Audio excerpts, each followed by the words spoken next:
저는 외과 의사로서 15년, 보안통합의학 의사로서 22년, 총 37년을 암과 대면해온 의사입니다. 메스를 들고 암덩어리를 잘라내던 시절, 제 수술률이 제로일 만큼 암 치료에 대한 의지가 아주 강한 의사이기도 했습니다. 오랫동안 공부하고 암 환자를 치료하면서 쌓아온 저만의 이야기가 많습니다. 암에 걸리지 않도록, 암에 걸리더라도 행복하게 살 수 있도록 도와드리려고 이 책을 씁니다. 오늘 소개드릴 책은 암을 이겨내는 당신에게 보내는 편지입니다. 지은이는 이병욱, 펴내니는 비타북스입니다. 책에 따르면 당신이 만약 암에 걸렸다면 암세포를 내 몸의 일부라고 생각하고 편안한 마음으로 삶을 돌아보라고 합니다. 가까운 사람이 암에 걸린다면 과연 기분이 어떨까요? 정말 참담하고 절망스러울 것 같습니다. 이병욱 박사님은 그런 우리들에게 암과 동행한다는 마음가짐으로 자신을 돌아보라고 하며 암세포도 내 몸의 일부라고 생각하면서 편안한 마음으로 치료에 임하라고 하였습니다. 이 책은 암 환자에게 어두운 방안을 밝히는 환한 등불이 될 것입니다. 본인이 암 환자거나 가족 중에 암 환자가 있다면 오늘 내용 주목해주세요. 간단한 생각의 전환으로 지금보다 훨씬 행복한 삶을 살 수 있습니다. 저자 소개. 이병욱. 암 수술 후 재수술이 거의 없을 정도로 실력이 탁월한 외과 전문의이자 소화기 내시경 전문의다. 현재는 대암의원 원장이자 보안통합의학 권위자로서 웃음치료, 눈물치료, 가족치료 등 다양한 통합요법을 바탕으로 한 개별 맞춤 치료를 하며 암 환자들의 신뢰를 얻고 있다. 그럼 지금부터 책 속의 건강을 읽어드리겠습니다. 구독과 좋아요는 사랑입니다. 암 진단을 받았습니다. 달갑지 않아도 손님, 암을 적당히 달래주세요. 많은 분이 암을 무서운 질병이라고만 생각합니다. 하지만 저는 암을 사랑받지 못한 세포들의 반란이라고 여깁니다. 암세포를 잘 어르고 달래면 암이 있는 채로도 충분히 행복하게 살 수 있다는 의미입니다. 암, 탐욕이 낳은 결과. 우리 몸에는 약 60조 개의 세포가 있는데요. 어떤 계기로 인해 돌연변이가 생기기도 합니다. 보통 세포는 너무 많이 생성되면 다른 세포들을 위해, 우리 몸을 위해 스스로 죽음을 택합니다. 자연사멸의 길을 걷는 것이지요. 인간의 마음 한 구석에 이타적인 면이 있는 것과 비슷합니다. 그런데 간혹 죽지 않고 증식하는 변이 세포가 있습니다. 이게 바로 암세포입니다. 암세포는 한번 생기면 걷잡기 어려울 정도로 빠르게 늘어납니다. 다른 정상적인 세포로 가야 할 영양분을 모조리 빼앗아 엄청난 속도로 증식합니다. 환자가 암을 견디지 못하고 죽으면 결국 암세포도 죽게 마련인데 탐욕을 주체하지 못하고 죽음을 향해 달려가는 어리석은 세포지요. 그 탐욕이 다른 곳으로 옮겨가는 게 전이입니다. 처음 생긴 곳과는 다른 장소에서 증식하는 것입니다. 암이 생겨나는 이유는 암세포의 성향과도 닮아 있습니다. 첫 번째, 입으로 먹은 나쁜 음식들입니다. 과식, 폭음, 탄 것, 짠 것, 뜨거운 것 등입니다. 두 번째, 불규칙적인 식습관을 말합니다. 세 번째, 나쁜 말들도 여기에 해당합니다. 불평, 불만, 시기, 미움, 질투, 화, 저주 같은 부정적인 감정을 담아낸 말들이 결국 병을 일으킵니다. 탐욕과 무절제, 오만이 암을 부른 겁니다. 암 환자들을 치료하면서 특이한 공통점을 하나 발견했습니다. 암에 걸리기 전 몇 년 사이 감당하기 힘든 안 좋은 일을 경험한 환자들이 많은 겁니다.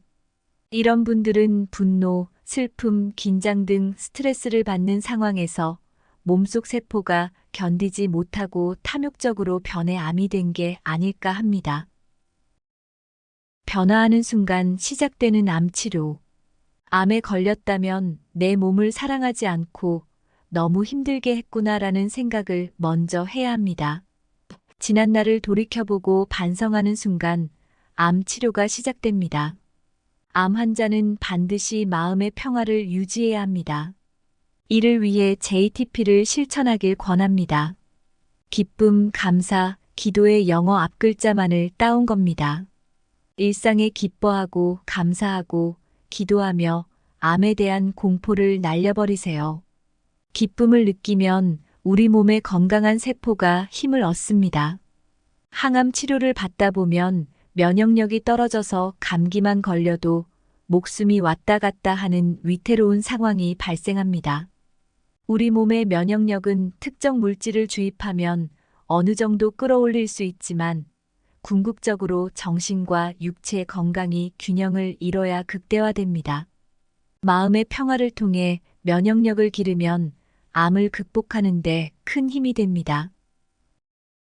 탐욕으로 뭉쳐있는 단단한 암세포를 풀어주는 것은 바로 용서와 사랑입니다. 몸에 암세포가 있다는 사실을 인정하고 받아들이세요. 암을 미워하거나 증오하면 또다시 그 부정적인 마음이 암세포를 키우는 꼴이 됩니다. 똑같은 사기암을 선고받고도 누구는 6개월을 넘기지 못하고 누구는 3년 뒤에도 잘 사는 모습을 봅니다. 오랜 세월 암 환자들을 지켜보니 암을 이겨낸 사람들에게는 공통점이 있었습니다. 바로 변화했다는 겁니다. 그럴 수도 있지요. 그러려니 해야지요라는 말과 함께 모든 상황을 허허 웃으며 받아들입니다. 암에 걸리기 전에는 까다롭거나 엄격하거나 비관적이었을지도 모릅니다. 하지만 자신의 삶을 되돌아보고 반성한 환자들은 이내 여유를 되찾고 배려심을 갖습니다. 그렇게 암에서 살아납니다. 암에 온 힘쏟지 말아야. 부정적인 마음과 함께 치료에 대한 과욕도 버려야 합니다. 사기쯤 되면 어떤 치료를 하든 삶을 얼마나 연장시킬까를 고민합니다. 치료의 목적을 삶의 질이 아닌 수명 연장에 두는 겁니다. 수술, 항암, 방사선 등 죽음으로 치료를 멈춰야 할 때까지 수많은 치료를 지속합니다. 암세포를 죽이는 것도 물론 중요합니다. 하지만 그보다는 의미 있는 삶을 어떻게 오래 살 것인가를 고민해야 하지 않을까요? 수술 후 암이 재발한 60대 후반의 담도암 환자가 있었습니다. 복강 내 다른 장기에도 전이된 상태였지요. 그런데 그분은 놀랍게도 10년 넘게 건강히 잘 살고 있습니다. 한 번씩 병원에서 검사를 받기는 하지만 의학적인 수치에 크게 연연하지 않습니다. 환자 스스로가 자신을 건강하다고 여기고 암 때문에 하지 못할 일은 없다며 좋은 삶을 누리고 계십니다. 암을 앓고 있다고 해도 삶이 불편하지 않고 일상생활에 지장이 없다면 암을 인정하고 삶의 질을 높이는 데 집중하면 좋겠습니다. 질 높은 삶을 누리면 수명도 자연히 연장되기 때문입니다. 암과 동행하려면 암을 손님처럼 대하세요. 세상을 살다 보면 원하든 원하지 않든 공존의 지혜를 깨닫게 되지요. 암은 한 가지 원인에 의해 생기는 질환이 아닌 만큼 해결책도 한 가지일 수 없습니다. 달갑지 않은 손님을 몰아내겠다고 암세포를 공격하기만 하면 치료에 실패할 가능성이 높습니다. 사랑받지 못해 반란을 일으킨 암세포를 죽이기 위해 필사적으로 노력하기보다는 적당히 대접해 달래주세요. 그리고 남은 힘을 자기 삶의 질을 높이는 데 쓰세요. 수술, 항암, 방사선으로 암세포를 공격하기만 하는 게 아니라 웃음, 음식, 신앙, 운동 등으로 건강한 세포의 힘도 길러주세요.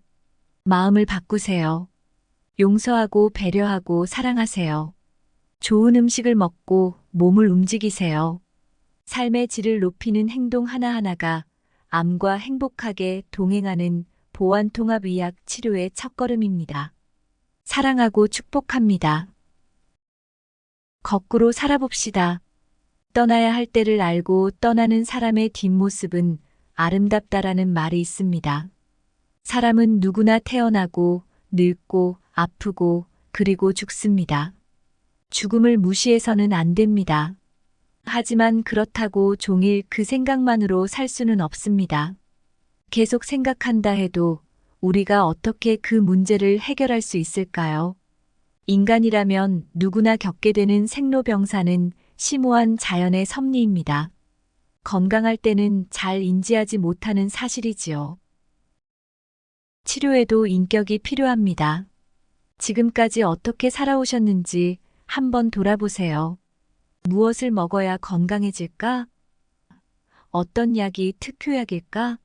를 묻기 전에 내가 어떻게 살아왔을까? 앞으로 어떻게 살아갈까? 라는 존재론적인 질문을 한번 해보라고 권합니다. 암 판정을 받았다면 자신이 암에 걸렸다는 사실을 있는 그대로 받아들이는 게 중요합니다. 그러나 대부분은 암에 걸렸다고 하면 하필이면 왜 내가 암에 걸렸을까? 이럴 수는 없어. 하며 부정하기에 급급합니다. 바람과 그 원인을 차분히 생각해보고 이유를 찾고 싶다면 더욱더 지금까지의 삶을 되돌아봐야 합니다. 인간에게는 인격이 있습니다. 인격은 지식, 마음, 의지, 건강한 몸이라는 4가지 요소로 이루어집니다. 모든 사람이 죽을 병이라고 인식하고 포기하는 암에 걸렸더라도 치료받는 환자는 인격을 존중받아야 합니다. 인간의 존엄을 훼손하지 않는 치료야말로 성공적인 암 치료입니다. 먼저 건강이란 무엇이며 왜 건강을 해쳤는지, 건강과 질병과의 관계는 무엇인지 생각해 봅시다. 건강은 단지 질병이 없거나 허약한 상태가 아니라 육체적, 정서적, 영적, 사회적으로 안녕한 상태라고 정의를 내릴 수 있습니다. 즉, 우리의 몸이 건강해지려면 이러한 인격적 요소가 서로 균형과 조화를 이뤄야 합니다. 이런 관점에서 보면 병을 단지 육체적으로만 해석하고 치료하려는 태도는 문제가 있어 보입니다. 암 발견을 인생의 터닝 포인트로, 암을 삶을 점검하는 계기로 삼으십시오. 지금까지와는 다른 삶을 발견하라는 뜻인지도 모릅니다. 삶을 고쳐야 암을 고칩니다. 저의 조언의 대부분의 환자는 수긍합니다. 만약 예전의 생활 습관이 잘못됐다면 완전히 거꾸로 바꿔야 합니다. 암을 불러들이는 습관에서 암을 내보내는 습관으로 바꿔야 하기 때문입니다. 자신에게 함부로 한 것들을 바로잡아 나가야 합니다. 경쟁적으로 살았다면 경쟁에서 한 발 물러나 상생하는 태도를 갖춰야 합니다. 충분한 휴식을 취하지 않고 자주 과로했다면 푹 쉬어야 합니다. 끼니를 대충 때우고 살았다면 제대로 된 식사를 해야 합니다. 너무 바쁘게 살아서 운동을 전혀 하지 않았다면 지금부터라도 열심히 운동을 해야 합니다. 혹시 미워하는 사람이 있다면 용서하고 사랑하려고 노력해야 합니다. 너무 각박하게 살았다면 이제 좀 느슨하게 살았다면 시간 계획을 짜서 좀 더 계획성 있게 살아보시길 바랍니다. 이 말을 들은 환자들 대부분은 과연 거꾸로 살 수 있을까? 하고 반신반의하곤 합니다. 하지만 모든 일은 해보지 않고는 알 수 없지요. 치료의 주도권. 암 환자는 간혹 타인과 얘기할 때 주눅이 듭니다. 단지 자신이 암 환자라는 이유만으로요. 하지만 암은 결코 죄가 아닙니다. 당당하게 말하세요. 원하는 것이 있으면 당당하게 말하고, 당당하게 거절하고, 당당하게 요청하세요. 그리고 당당하게 살아내세요. 암 환자라는 사실만으로 위축될 필요가 전혀 없습니다. 만약 의사의 조언이 내 가슴속, 머릿속에서 잘 그려지지 않고 납득되지 않는다면 그 막연한 치료를 계속해서는 안 됩니다. 그렇게 진행하는 치료는 큰 효과를 기대하기 어렵습니다. 환자는 무엇을 위해 사는지, 살기 위해서 어떤 것까지 할 수 있는지 생각해보고 바른 희망을 가져야 합니다. 예를 들어 100명 중 99명이 항암 치료를 해야 한다고 하더라도 자신은 항암 치료를 너무 받기 싫다면 무조건 따르기보다는 심각하게 고민하고 주치의와 상의해 볼 필요가 있습니다. 만약 의사의 지시대로 성실하게 치료했는데 결과가 좋지 않으면 적잖이 실망하게 됩니다. 그래서 환자는 치료의 주도권이 자신에게 있다고 생각하고 의사에게 치료의 힘든 부분을 거리낌 없이 이야기하는 것이 중요합니다. 그래야 희망이 생기고 힘을 낼 용기가 꺾이지 않습니다. 중요한 건 꺾이지 않는 마음. 간혹 낫기 위한 과정에서 우울한 마음이 올 수 있습니다. 이는 극복해야 할 부분입니다. 예를 들어 유방암 환자가 유방절제술을 받았을 경우 상실감이 올 수 있습니다. 대장암 환자가 인공항문 수술을 했다면 이 역시 마찬가지겠지요. 대중목욕탕이나 사우나 등 자신의 몸을 사람들 앞에 드러내야 하는 곳에 가기 어려워집니다. 막연한 소외감이 고독감을 불러일으키고 우울한 마음을 갖게 합니다. 어쩌다 내가 이 지경에 이르렀나 하는 생각이 들기도 합니다. 암 치료를 포기하려는 상황까지도 옵니다. 그렇기에 암과 함께 공존하겠다는 마음가짐으로 잘 살아내겠다는 강한 의지를 매 순간 다져야 합니다. 어떤 환자는 이런 몸으로 어떻게 사느냐라고 말하기도 합니다. 하지만 암을 극복했던 대다수의 환자는 그럼에도 봉사하고 다른 사람을 위로하고 남아있는 시간을 유용하게 보냈습니다. 이렇게 살아가야 스스로 힘을 받습니다. 새로운 힘이 생깁니다. 제 환자 중에 어떤 환자는 명확한 목표와 의지가 있었습니다. 마치 주문처럼 딸이 시집 갈 때까지는 살았으면 좋겠습니다라는 말을 자주 했습니다. 저는 그때마다 그럴 수 있습니다. 암과 공존하는 마음으로 당당하게 살아간다면 얼마든지 극복할 수 있습니다라고 말씀드렸습니다. 결국 그 환자는 암을 극복하고 딸의 결혼식에 함께했습니다. 예식장에 어머니 자리에 앉았던 감격을 이야기해 줄 때는 제 가슴이 먹먹해지기까지 했습니다. 그 환자분에게는 다음 목표가 생겼습니다. 손주 볼 때까지는 꼭 살고 싶어요. 암과 함께 살아갈 용기를 가지면 암이 스스로 물러나는 때가 옵니다.